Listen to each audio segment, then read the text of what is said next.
Ethical issues play an important role in organizational decision-making. In this section, we will introduce 3 ethical decisions criteria. They are utilitarianism, rights, and justice. Now, let's have a further look at the ethical consideration in business decisions.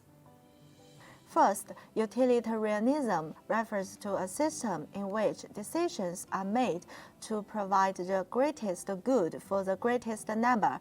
Utilitarianism proposes decisions made based solely on the outcomes, which is a dominant method for a business person.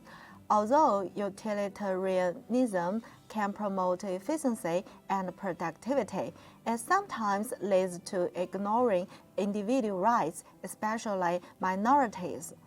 An obvious example is some corporations pursue the maximum of their economic interests at the expense of other stakeholders' interests, polluting the environment, downsizing employees, and so forth. The second criteria is rights, which asks people to make decisions consistent with fundamental liberties and privileges.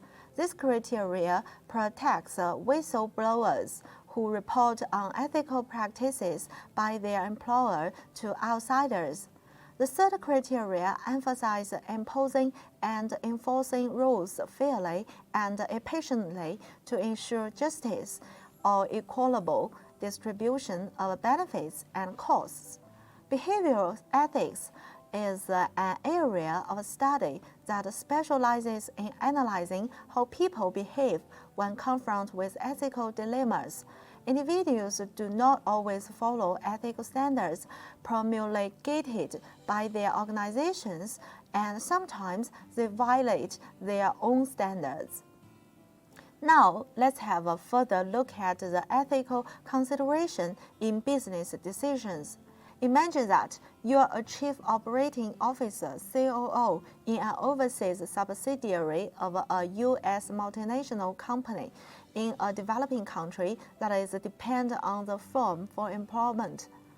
The U.S. parent firm is considering closing the local facility and moving operations to another country due to short-term profit pressures and the ability to automate some of the production process.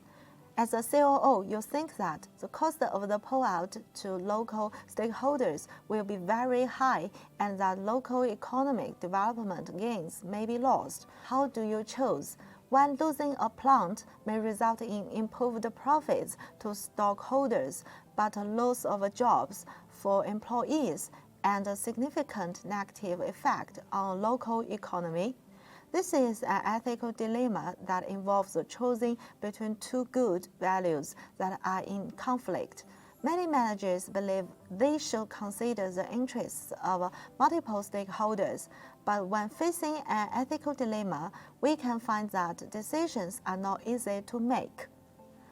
The next topic we will discuss in this section is creativity in decision-making. We should find out what is creativity firstly. Creativity is usually defined as the ability to produce novel and useful ideas. A 3-stage model of creativity proposes that creativity involves 3 stages: causes, creative behavior, and creative outcomes. We can see the core of this model is creative behavior, which involves problem formulation, information gathering, idea generation, and idea evaluation. Have defined creative behavior, we now look back to the causes of creativity, creative potential, and creative environment. Creative potential is composed of many factors such as intelligence, personality, and expertise. Research shows that intelligence and personality are related to creativity. Some traits such as openness, proactive, self-confidence, risk-taking, tolerance for ambiguity have been widely regarded as the characteristics of creative people. In addition, one's abilities, knowledge, proficiencies, and similar expertise to their field of endeavor can increase the potential of creativity. But the creative potential is not enough. We need to be in an environment where creative potential can be realized. The desirable creative environment consists of appropriate rewards and evaluation practices, good leadership, organizational culture, and climate. However, creative behavior does not always produce an innovative outcome. Many obstacles exist in the process of turning creative ideas into creative outcomes. An employee might generate a creative idea and never share it.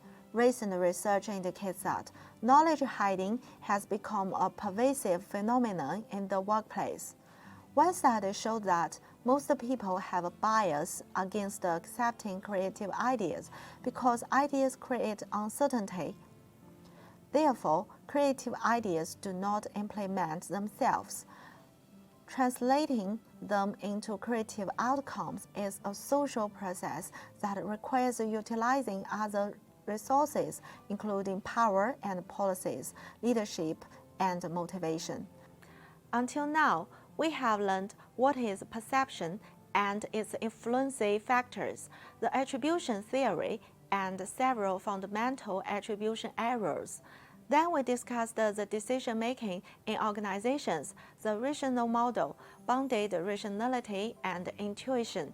Finally, we introduced 3 ethical decision criteria and creative decision-making in organizations. Now we understand how we generate our judgments and how we make decisions. We find we are not as rational as we believe. Does that mean we can't make good decisions in our personal and work life? I don't think so. Recognize the perception biases and decision-making errors can help us make less mistakes and make better decisions. Intuition helps effective decision-making, and we can try to combine rational analysis with intuitions. The more we learn about our perception and decision-making, the more we can do better. This is all what I want to discuss in this chapter.